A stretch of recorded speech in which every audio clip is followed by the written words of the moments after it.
नमस्कार दोस्तों, स्वागत है आपका अपने channel best knowledge in Hindi में। रीट की तैयारी करने वाले विद्यार्थियों के लिए जो सामाजिक अध्ययन से 60 क्वेश्चन आते हैं, मैं उनके टेस्ट पेपर ला रहा हूँ। ये अपना 10वां टेस्ट पेपर है। इससे पहले 9 टेस्ट पेपर मैं अपलोड कर चुका हूँ। अगर वो आपने नहीं देखे तो देख लीजिएगा, उनका लिंक आपको डिस्क्रिप्शन में मिल जाएगा।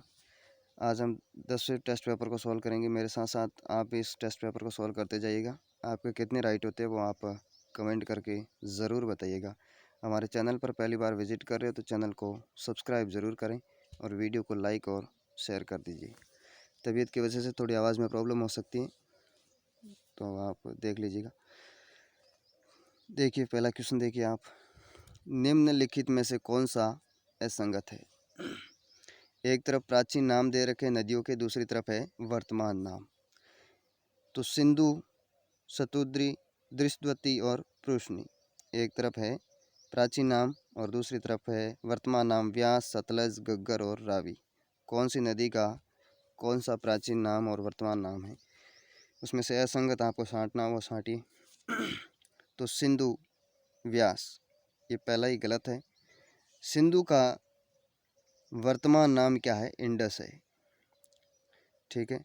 शतुद्री का सतलज हो जाएगा, दृष्टवती का घग्गर और पृशनी का रावी, ठीक है। और वर्तमान नाम जिसका ये व्यास है, इसका प्राचीन नाम क्या होता है? विपाशा, ठीक है। तो ये आप ध्यान में रखिएगा। इसका राइट आंसर क्या हो जाएगा?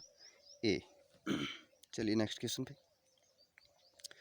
जर्मनी के प्रसिद्ध विद्वान मैक्स मूलर के अनुसार आर्य कहाँ के निवासी थे? किसके अनुसार? जर्मनी के प्रसिद्ध विद्वान मैक्स मूलर के अनुसार आर्य कहाँ के मूल निवासी हुआ करते थे? यूरोप के थे, मध्य एशिया के थे, भारत के थे या अफ्रीका के? तो इसका राइट आंसर क्या हो जाएगा? राइट हो जाएगा बी, मध्य एशिया। कहाँ के थे? मध्य एशिया के, ठीक है। चलिए नेक्स्ट क्वेश्चन पे। सर जॉन मार्शल ने किस विश्व का एक अद्भुत निर्माण कहा है? किसने? सर जॉन मार्शल ने। बृहदन्नागार, स्नानागार, बैरकनुमा आवास को या सिंधु सभ्यता को? किसको अद्भुत निर्माण कहा है? तो इसका राइट आंसर क्या हो जाएगा? बी, स्नानागार को। सर जॉन मार्शल ने विश्व का एक अद्भुत निर्माण कहा है। नेक्स्ट क्वेश्चन देखिए। निम्न कथनों पर विचार कीजिए और फिर आपको कूट का प्रयोग करते हुए सही ऑप्शन चुनना है। कथन देखिए क्या है? हड़प्पा निवासियों के मेसोपोटामिया के साथ व्यापारिक संबंध थे। कारण, मेसोपोटामिया में बहुत सी हड़प्पा मुद्राएं खोज में मिली है। तो देखिए कूट नीचे देखिए क्या है। कथन ए और आर दोनों सही है तथा आर ए का सही स्पष्टीकरण है। तो ये अपना पहला ही राइट हो जाएगा, 1 नंबर, कि हड़प्पा निवासियों के मेसोपोटामिया के साथ व्यापारिक संबंध थे और मेसोपोटामिया में बहुत सी जो हड़प्पा मुद्राएं मिली है उनमें इन संबंधों के बारे में पता भी चलता है, ठीक है। तो ये पहला ही राइट हो जाएगा। कथन ए और कारण आर दोनों सही हैं तथा आर है वो ए का सही स्पष्टीकरण है। चलिए नेक्स्ट क्वेश्चन पे। मौर्य प्रशासन में उच्च अधिकारियों को क्या कहा जाता था? मौर्य प्रशासन में उच्च अधिकारी जो होते थे उनको क्या कहा जाता था? फरिहर, वैजंतीहर या तीर्थ या उक्त कोई नहीं? तो मौर्य प्रशासन में उच्च अधिकारियों को क्या कहा जाता था? तीर्थ कहा जाता था। और इनकी संख्या कितनी थी तीर्थों की? 18। कितनी संख्या थी? 18 संख्या थी। इन्हें महात्मा की संख्या भी दी गई थी, ठीक है। और ये तीर्थ कितने हुआ करते थे? 18। नेक्स्ट क्वेश्चन देखिए। हरिसेन किसका मंत्री एवं दरबारी कवि था? कौन? हरिसेन। चंद्रगुप्त प्रथम का, चंद्रगुप्त द्वितीय का, कुमारगुप्त प्रथम का या समुद्रगुप्त का? तो हरिसेन है वो किसका मंत्री और दरबारी कवि हुआ करता था? तो इसका राइट आंसर हो जाएगा डी, समुद्रगुप्त का। किसका हुआ करता था? समुद्रगुप्त का। चलिए नेक्स्ट क्वेश्चन पे। भारतीय इतिहास का स्वर्ण युग किसे कहा जाता है? भारतीय इतिहास का स्वर्ण युग किसे कहा जाता है? मौर्य काल को कहा जाता है, मुगल काल को कहा जाता है, राजपूत काल को कहा जाता है या गुप्त काल को? तो भारतीय इतिहास का स्वर्ण युग किसे कहा जाता है? गुप्त काल को। डी राइट हो जाएगा इसका। चलिए नेक्स्ट क्वेश्चन पे। किस शासक ने अजमेर में संस्कृत पाठशाला बनवाई जिसे मोहम्मद गोरी के सेनापति कुतुबुद्दीन ऐबक ने 2.5 दिन के झोंपड़े में परिवर्तित कर दिया? कौन शासक था जिसने संस्कृत पाठशाला बनवाई थी अजमेर में? अजयराज, विग्रहराज चतुर्थ, विग्रहराज द्वितीय या मूलराज द्वितीय? तो ये राइट हो जाएगा बी, विग्रहराज चतुर्थ। इन्होंने अजमेर में संस्कृत पाठशाला बनवाई थी जिसे मोहम्मद गोरी के सेनापति जो कुतुबुद्दीन ऐबक था उसने 2.5 दिन के झोंपड़े में परिवर्तित कर दिया था। विग्रहराज चतुर्थ आप याद रखिएगा, इनको इतिहास में बिसल देव भी कहा जाता है। क्या कहा जाता है? बिसल देव। और इनके दरबार में हुआ करता था कौन? सोमदेव, जिसने रचना की थी किसकी? ललित विग्रहराज नामक नाटक की। और विग्रहराज चतुर्थ इनको कवि बांधव के नाम से भी जाना जाता है और इन्हीं ने स्वयं ने हरिकेली नामक नाटक की रचना भी की है। और विग्रहराज चतुर्थ का काल है वो चौहान युग का है, वो स्वर्ण युग काल कहलाता है। तो इतना आप इनके बारे में ध्यान में रखिएगा। चलिए नेक्स्ट क्वेश्चन पे। हर्षवर्धन के समय कौन सा चीनी यात्री भारत आया था? मैगस्थनीज, फायान, ह्वेनसांग या अल-बरूनी? हर्षवर्धन के समय कौन सा चीनी यात्री है जो भारत में आया था? तो इसका क्या हो जाएगा? राइट आंसर सी हो जाएगा। ठीक है, ह्वेनसांग। चलिए नेक्स्ट क्वेश्चन पे। उत्तर भारत में भक्ति आंदोलन के प्रथम प्रवर्तक कौन थे? रामानंद, माधवाचार्य, रामानुज या शंकराचार्य? उत्तर भारत में भक्ति आंदोलन के प्रथम प्रवर्तक कौन थे वो आपको बताना है। तो इसका राइट आंसर क्या हो जाएगा? ए हो जाएगा, रामानंद। कौन थे? उत्तर भारत में भक्ति आंदोलन के प्रथम प्रवर्तक थे वो रामानंद थे। चलिए नेक्स्ट क्वेश्चन पे। निम्नलिखित में से किसने स्त्रियों द्वारा परिवार एवं समाज में निभाई जाने वाली महत्वपूर्ण भूमिका की अपने उपदेशों में पहचान की थी? किसने की थी? गुरु नानक ने, संत रविदास ने, संत ज्ञानेश्वर ने या संत तुकाराम ने? तो इसका राइट आंसर क्या हो जाएगा? ए, गुरु नानक ने। इन्होंने स्त्रियों द्वारा परिवार एवं समाज में निभाई जाने वाली महत्वपूर्ण भूमिका की अपने उपदेशों में पहचान की थी। ठीक है, चलिए नेक्स्ट क्वेश्चन पे। अकबर की अधीनता स्वीकार करने वाले प्रथम राजपूत शासक कौन थे? किसकी? अकबर की। कौन थे? मान सिंह, भारमल, कल्याणमल या गंगा सिंह? तो इसका राइट आंसर क्या हो जाएगा?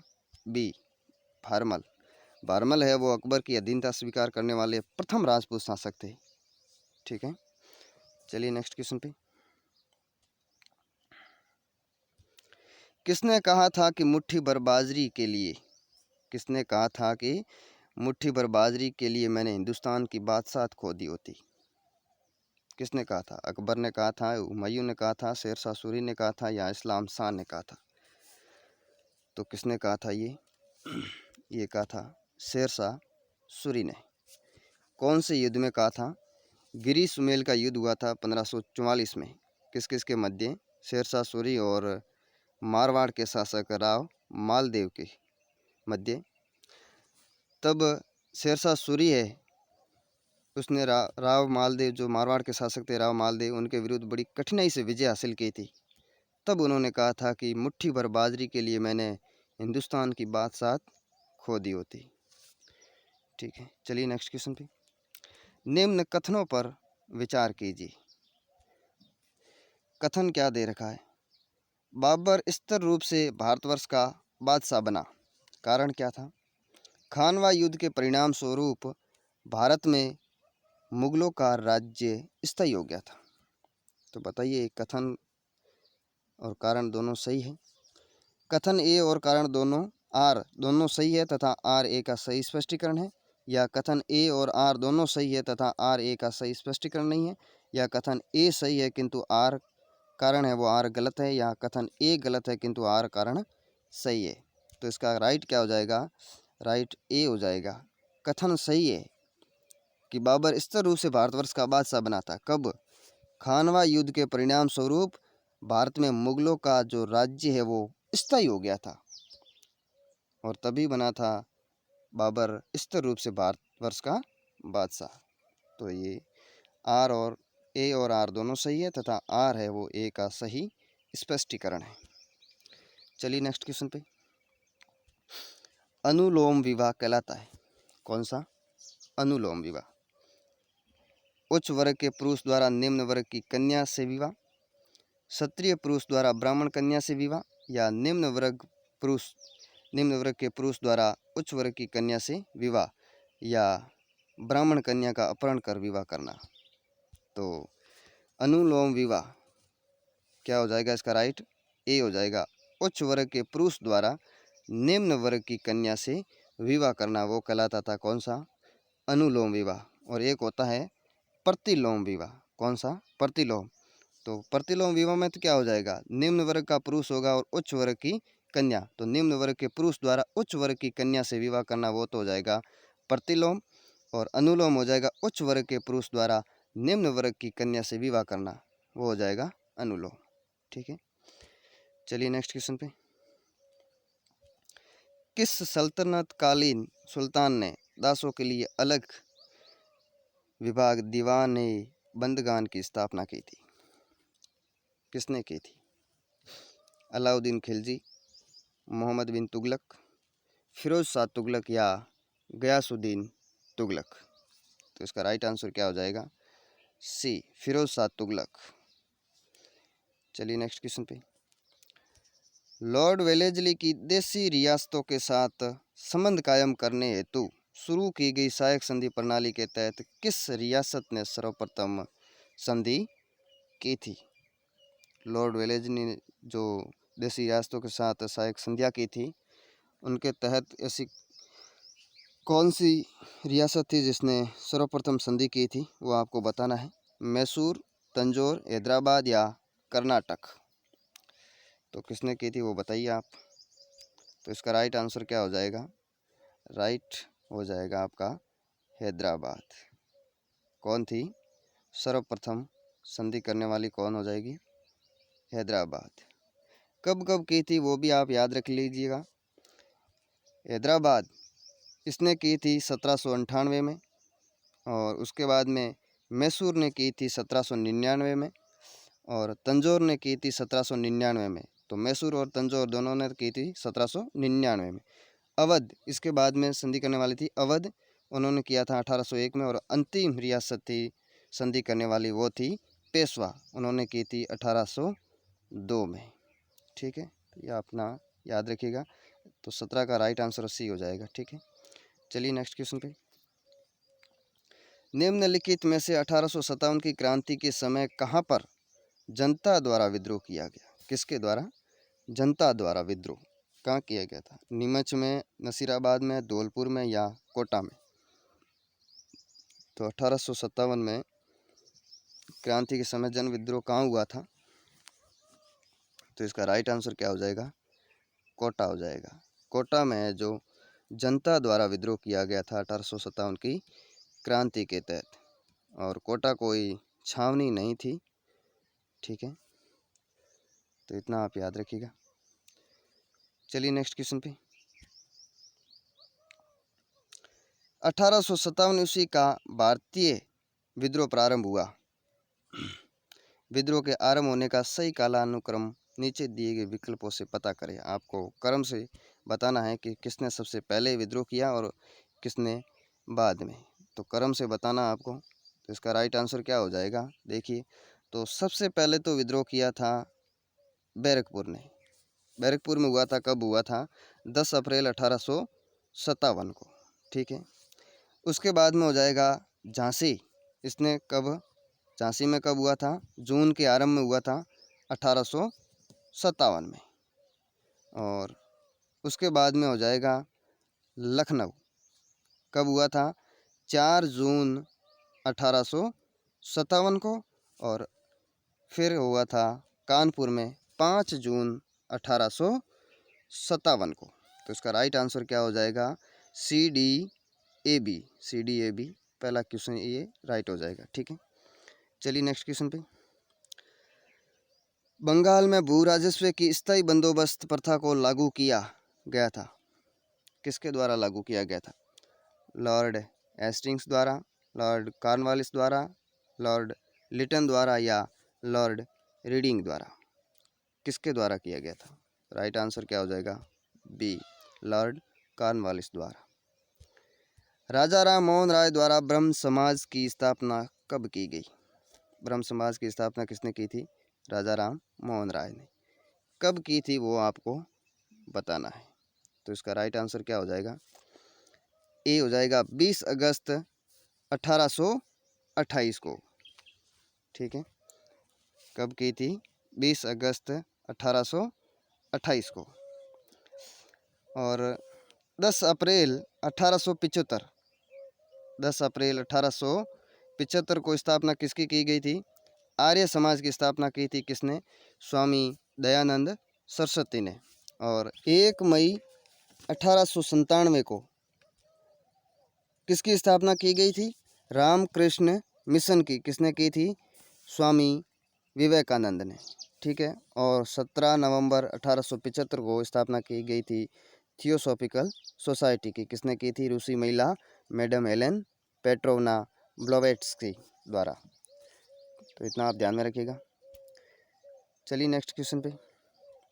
किस संविधान संशोधन के तहत 11वां मूल कर्तव्य जोड़कर 14 वर्ष तक की आयु के बच्चों को शिक्षा के उचित अवसर मुहैया कराने को माता पिता व अभिभावक का मूल कर्तव्य बनाया गया?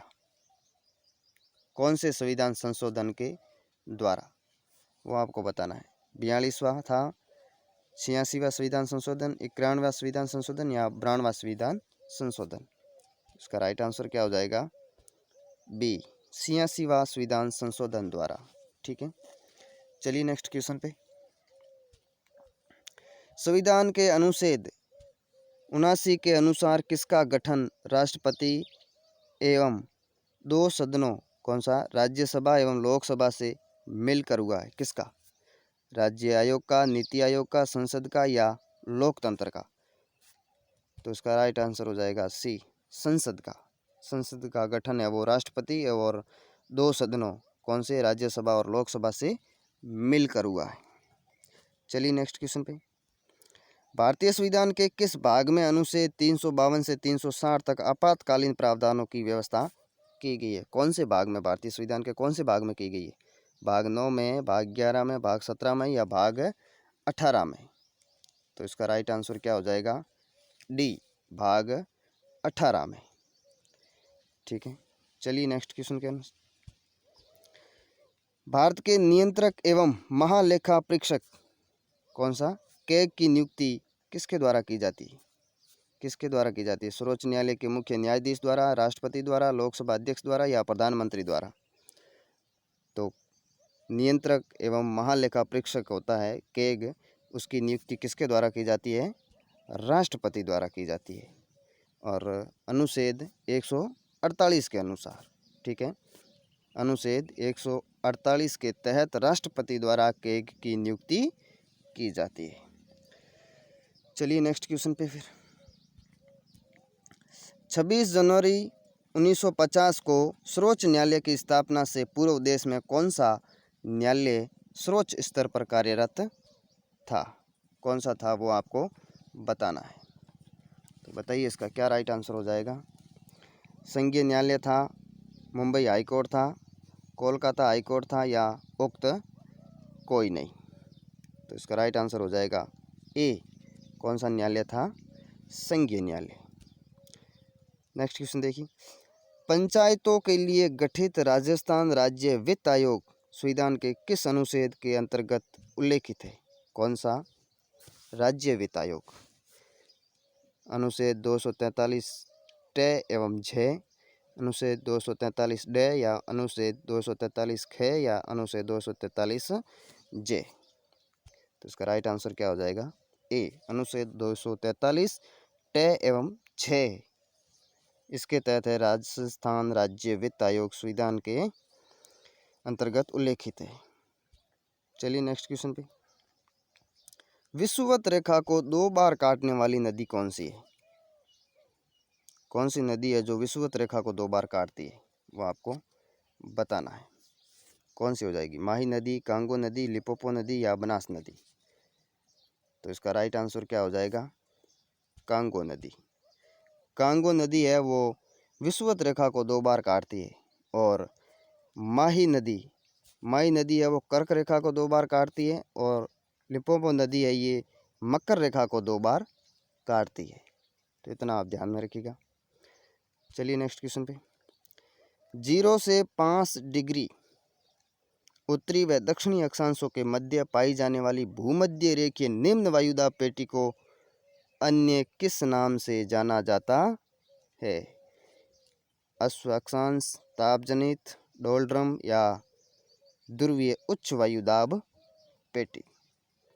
तो बताइए इसका राइट आंसर क्या हो जाएगा? सी, डोलड्रम पेटी या जिसे शांत पेटी भी कहा जाता है। यूएसए के मैदानी क्षेत्र से उठी ठंडी हवा और मैक्सिको की खाड़ी की गर्म हवा जब मिलती है तो भयंकर चक्रवात का निर्माण होता है, जिसे कहा जाता है, क्या कहा जाता है? कौन सी? यूएसए के मैदानी क्षेत्र से उठी ठंडी हवा और मैक्सिको की खाड़ी की गर्म हवा जब मिलती है तो भयंकर चक्रवात का निर्माण होता है, जिसे क्या कहा जाता है? टाइफून कहा जाता है, विली विली कहा जाता है, टोर्नेडो कहा जाता है या हरिकेन? क्या कहा जाता है वो आपको बताना है। तो इसका राइट आंसर हो जाएगा टोर्नेडो, सी। ठीक है। टाइफून ये तो कहाँ आता है? ये आता है चीन के आसपास समुद्री क्षेत्र में। ठीक है। और विली विली ये हो जाएगा ऑस्ट्रेलिया के उत्तर पश्चिमी क्षेत्र में आने वाला चक्रवात है। कौन सा? Willie Willie. और हरिकेन है तो ये अटलांटिक महासागर में आता है। कहाँ आता है? अटलांटिक महासागर में आने वाला चक्रवात है हरिकेन। चलिए नेक्स्ट क्वेश्चन पे। भारत का अक्षांशीय विस्तार है। भारत का अक्षांशीय विस्तार कितना है वो आपको बताना है। 8 डिग्री 4 मिनट से 37 डिग्री 6 मिनट उत्तरी अक्षांश, 68 डिग्री 7 मिनट से 97 डिग्री 25 मिनट उत्तरी अक्षांश, या 8 डिग्री 4 मिनट से 37 डिग्री 6 मिनट पूर्वी अक्षांश, या 68 डिग्री 7 मिनट से 97 डिग्री 25 मिनट पूर्वी अक्षांश? तो अक्षांशीय विस्तार कितना है वो आपको बताना है। तो कितना हो जाएगा? इसका राइट आंसर क्या होगा? इसका राइट हो जाएगा ए, 8 डिग्री 4 मिनट से 37 डिग्री 6 मिनट उत्तरी अक्षांश। ये है भारत का अक्षांशीय विस्तार। चलिए नेक्स्ट क्वेश्चन पे। लक्षद्वीप को मिनिकॉय द्वीप से पृथक करने वाला कौन सा चैनल है? 10 डिग्री चैनल है, 9 डिग्री चैनल है, 8 डिग्री चैनल है या 7 डिग्री चैनल है? कौन सा हो जाएगा? किसको? लक्षद्वीप को मिनिकॉय द्वीप से पृथक करने वाला चैनल। तो इसका राइट आंसर क्या हो जाएगा? बी, 9 डिग्री चैनल है वो लक्षद्वीप को मिनिकॉय द्वीप से पृथक करता है। और 10 डिग्री चैनल है ये किसको करता है? ये करता है अंडमान द्वीप को निकोबार द्वीप से पृथक करता है। कौन सा? 10 डिग्री चैनल। चलिए नेक्स्ट क्वेश्चन पे। भारत में प्रवेश करने वाले पश्चिमी विक्षोभ उत्पन्न होते हैं कहाँ?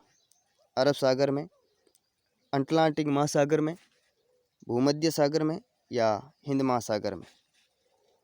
कहाँ पे होते हैं वो आपको बताना है। इसका राइट आंसर क्या हो जाएगा? भूमध्य सागर में। भारत में प्रवेश करने वाले पश्चिमी विक्षोभ है वो कहाँ उत्पन्न होते हैं? भूमध्य सागर में। और इन्हीं के द्वारा शीतकाल में वर्षा होती है, जिसे क्या कहा जाता है? मावठ। चलिए नेक्स्ट क्वेश्चन पे। प्रतिवर्ष बाड़ों के द्वारा निक्षेपित होने वाला नया जलोढ़क है कौन सा है? नया जलोढ़क कौन सा है? बांगर है, खादर है या ए एवं बी दोनों या उक्त कोई नहीं? इसका राइट आंसर क्या हो जाएगा? बी, खादर। खादर है वो नया जलोढ़क है, नवीन जलोढ़क है। और बांगर है वो पुराना जलोढ़क है। ठीक है। नेक्स्ट देखिए। नाथपा झाकरी परियोजना किस नदी पर स्थित है? कौन सी? नाथपा झाकरी परियोजना व्यास नदी पर है, सतलज नदी पर है, भागीरथी नदी पर है या हुगली नदी पर है? तो इसका राइट आंसर क्या हो जाएगा? बी, सतलज नदी पर है। नेक्स्ट देखिए। राष्ट्रीय प्रवाल भित्ति अनुसंधान केंद्र की स्थापना कहाँ की गई है? किसकी? राष्ट्रीय प्रवाल भित्ति अनुसंधान केंद्र की। तो इसका राइट आंसर क्या होगा बताइए। राइट हो जाएगा डी, पोर्ट ब्लेयर। कहाँ पे है ये? अंडमान निकोबार द्वीप समूह में। तो राइट क्या हो जाएगा? डी। चलिए नेक्स्ट क्वेश्चन पे। चांदी के भंडार व उत्पादन की दृष्टि से देश में प्रथम स्थान पर कौन सा राज्य है? किसके? चांदी के भंडार व उत्पादन की दृष्टि से देश में प्रथम स्थान पर कौन सा राज्य है? राजस्थान है, झारखंड है, महाराष्ट्र है या बिहार है? तो इसका राइट आंसर ए हो जाएगा राजस्थान। राजस्थान है वो चांदी के भंडार व उत्पादन की दृष्टि से देश में प्रथम स्थान पर है। चलिए नेक्स्ट क्वेश्चन पे। बोराट का पठार जिसके मध्य स्थित है वह है? बोराट का पठार किसके मध्य स्थित है? अचल व तारागढ़, गोकुंदा एवं बैराठ, कुंभलगढ़ एवं गोकुंदा या जरगा एवं अचलगढ़? तो राइट क्या हो जाएगा? सी, कुंभलगढ़ एवं गोकुंदा के मध्य स्थित है कौन सा? बोराट का पठार। चलिए नेक्स्ट क्वेश्चन पे। निम्न में से किस परियोजना में राजस्थान में जल संरक्षण हेतु प्रथम बार फव्वारा सिंचाई पद्धति को अनिवार्य रूप से लागू किया गया? कौन सी? इंदिरा गांधी नहर परियोजना के द्वारा या नर्मदा नहर परियोजना, सिद्धमुख नहर परियोजना या चंबल नहर परियोजना? राइट हो जाएगा बी, नर्मदा नहर परियोजना में राजस्थान में जल संरक्षण हेतु प्रथम बार फव्वारा सिंचाई पद्धति है उसको अनिवार्य रूप से लागू किया गया। राजस्थान में वालरा कृषि का एक प्रकार है, कैसी है? स्थानांतरित कृषि है, शुष्क कृषि है, आर्द्र एवं शुष्क कृषि है या पर्वतीय कृषि? तो राजस्थान में वालरा कृषि का एक प्रकार कौन सा है? स्थानांतरित कृषि। ये राइट हो जाएगा। नेक्स्ट देखिए। चांदमारी ताम्र परियोजना राजस्थान के किस जिले में कार्यरत है? जालोर, चित्तौड़गढ़, झुंझुनू या पाली? तो चांदमारी ताम्र परियोजना ये कहाँ हो जाएगी? झुंझुनू में। ठीक है। नेक्स्ट देखिए। राजस्थान के किस जिले में छबड़ा तापीय ऊर्जा केंद्र स्थित है? राजस्थान के किस जिले में है छबड़ा तापीय ऊर्जा केंद्र? कोटा में है, बारा में, झालावाड़ या जालोर? बी राइट हो जाएगा, बारा में। कहाँ पे है? बारा में। नेक्स्ट देखिए। निम्न में से किस औद्योगिक क्षेत्र को जापानी जोन के नाम से जाना जाता है? कौन सा औद्योगिक क्षेत्र है जिसको जापानी जोन के नाम से जाना जाता है? सीतापुरा, बोरानाडा, नीमराना या खुशखेड़ा? तो राइट क्या हो जाएगा? सी, नीमराना। नीमराना औद्योगिक क्षेत्र है, इसको जापानी जोन के नाम से भी जाना जाता है। नेक्स्ट देखिए। वर्ष 2011 की जनगणना के आधार पर राजस्थान के संबंध में कौन सा कथन सही नहीं है? सर्वाधिक महिला साक्षरता जयपुर में है, न्यूनतम महिला साक्षरता जालोर में है, महिला साक्षरता में सर्वाधिक वृद्धि डूंगरपुर में हुई, न्यूनतम पुरुष साक्षरता प्रतापगढ़ में है या बांसवाड़ा, प्रतापगढ़ व बांसवाड़ा में है? तो कौन सा कथन है वो सही नहीं है? तो ए राइट हो जाएगा, सर्वाधिक महिला साक्षरता जयपुर में है, ये गलत है। सर्वाधिक महिला साक्षरता कहाँ पर है? कोटा में है। सर्वाधिक महिला साक्षरता दर है वो किसकी है ज़्यादा? कोटा की। ठीक है, और बाकी ये तीनों सही है, तो ये सही नहीं है ए। निम्नलिखित में से कौन सा युग्म सही नहीं है? आहड़ उदयपुर, कालीबंगा श्रीगंगानगर, सुनारी झुंझुनू और गणेश्वर सीकर? तो एक तरफ तो है सभ्यता और दूसरी तरफ दे रखे है स्थान। कौन सी सभ्यता कहाँ पे है? तो इसमें सही नहीं है। कौन सा सही नहीं है? आहड़ उदयपुर ये सही है। कालीबंगा श्रीगंगानगर नहीं होगा। कालीबंगा कहाँ है? हनुमानगढ़ जिले में, गंगानगर में नहीं है। कालीबंगा कहाँ हो जाएगी? हनुमानगढ़ जिले में। ठीक है, और सुनारी सभ्यता ये झुंझुनू में सही है, और गणेश्वर सभ्यता है वो सीकर में। तो कौन सा सही नहीं है? बी, कालीबंगा। कहाँ पे है? हनुमानगढ़ में। नेक्स्ट क्वेश्चन देखिए। 30 मार्च 1949 को वृहत राजस्थान का गठन के समय अजमेर किस श्रेणी का राज्य था?